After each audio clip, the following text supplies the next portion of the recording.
So how's it going, guys, today?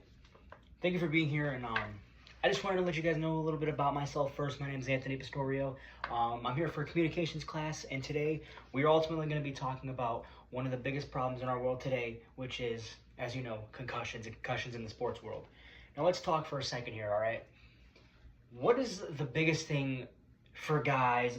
I want to relate to you guys quickly here. What's the biggest thing you guys like to do on your weekends? You know, Sunday, football, right there, my man, football. Go Cardinals. Let's take a moment and think for a second here. When one of our favorite athletes goes down with concussion, what does that do for sports? Ratings go down. People worry, but what does that do for the person themselves, the player? I think that we need to take a step back forward and we need to think for a second. Let's think.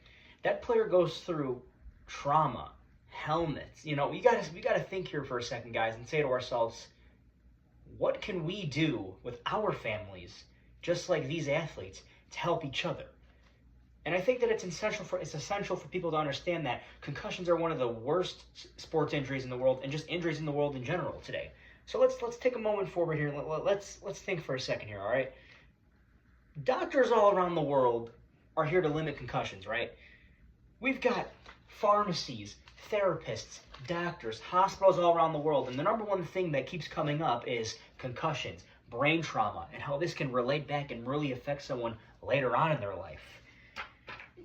Doctors and therapists are determined. They're all determined for one thing in this world, and that's to help you. And especially when it comes to brain injuries like this, it is to help each and every single one of us find solutions to either prevent this or to overcome these obstacles in a much quicker fashion. For example, the doctors of osteopathic medicine used data from 2011 and 2013. That's almost 10 years ago, people, and they applied it to today. There's a little comparison they did from 2011 to 13 as opposed to 2016 and 18 that showed that the new protocols that they did, they used to have this lineup sheets of concussion protocols, and what they did is they essentially said, we're going to just get rid of this, throw it out the door, and what we're going to do is create a new protocol sheet. And maybe this can help people that have concussions heal up faster. And in the data, guys, guess what? It went from, on average, 11 days for a person to recover with the symptoms to 5 days. Guys, that's 6 days. That's almost a 7-day difference. That's almost a week difference, guys. Think about that for a second.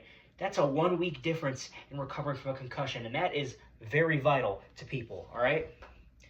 Their pre-existing records showed that, and that's pre-existing data, and that's why I like to come back to the data thing, because data is so important in our doctors and businesses today.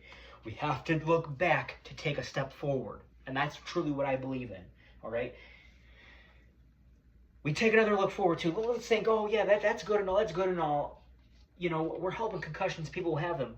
But the main thing I want to impose in your guys' minds is, how can we get past this in the first place? How can we prevent this? Well, guys, Children's Hospital of Atlanta, great article online. And I want you guys to focus in on me for a second here right now, sir. Especially you people here. I had a talk with you guys earlier before about concussions, and I know that you guys said that it's been a big problem with your family and your grandfather. I don't mean to put him on the spot, guys, but I want you guys to listen and hear your question. Let me ask you guys a question first. Raise the hands. Who in here has had a family member that's had a serious concussion that's really affected their lives? Yours or theirs, or someone you know? Yeah, a lot of people, right? So let's take a moment and think here for a second. If we raise awareness and we get this protocol out here and people understand what they can do with their kids, childs, adults to even prevent these in the first place, guys, we're going to have a whole lot healthier people in this world. Well, let's start, because I want you guys to know this. You know, children are just as likely to get concussions as adults. And I'd much rather us prevent children from getting concussions than adults, because if you get a concussion as a kid, that can last all the way through your life. If you get another one, that's 2 concussions. Guys, your brain is an important piece of your body. So I want you guys to think here for a second. What can we do? Well, Children's Hospital in Atlanta has a bunch of things. If you have a kid, always use your straps if you're walking them around in a harness.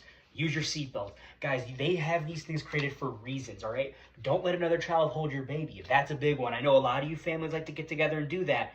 We can't be doing that anymore, guys, all right? We got to think smart. We got to be focused here, all right? This is our kids' future that we're looking towards, essentially. I'm advocating for your kids to have a healthy future. Whether you like it or whether you believe it or not, I'm trying to help you. So we have that. Adults, let's talk for a second. If you've got a kid in sports, or if you even play sports yourself, if you're collegiate or pro, helmet-to-helmet contact is the #1 leading cause in sports injuries for football. They have all types of new helmet designs. They have all these new types of masks that you can put on. Anything like that. Skull caps, extra padding. Guys, I know it might look weird, but it is to protect your life. Your life is just as important as the person next to you. I want you to look at the person next to you and tell them that their life is as important as yours. Don't be shy. If you don't know the person, it's okay. Thank you guys, all right? Let's take a step back here and not have as much moxie in ourselves. And let's just think and read here, all right? Guys, helmet-to-helmet contacts, have to prevent those. Making sure that our equipment, from our pads to our helmets to our mouth guards, are all intact and up to the latest data. I don't want some kid using a helmet from 1946 because that helmet has got one thing written all over it: trauma. That has trauma written all over it, guys. So if you have your kid on one of those, one-bar visor masks, I'd say get that the hell out of that household now and get them something that's going to help them. I know money's a problem with some people for helmets, but it's more important to save a life than to save a couple pennies in your pocket. So guys, I'm going to end it off right here quickly. I know it was a short little speech from me. We've got other people coming up, but guys, listen. We want to keep our families safe again. We want to keep our families healthy again. We want to keep our kids and children safe again. Guys, let's make America safe again. Let's make America healthy again. And let's make our environment the best it ever has been. Thank you guys so much. Have a great rest of your night. So sorry, Professor. I actually forgot to show my note card. So I've got my intro and stuff. Got my facts right here. My body 1, my second body paragraph, and just my conclusion, summary, and closing line and how I was going to do.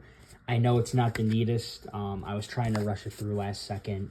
I apologize. I had a ton going on this week, but I hope I can get a good grade on it still for that. Thank you so much, though.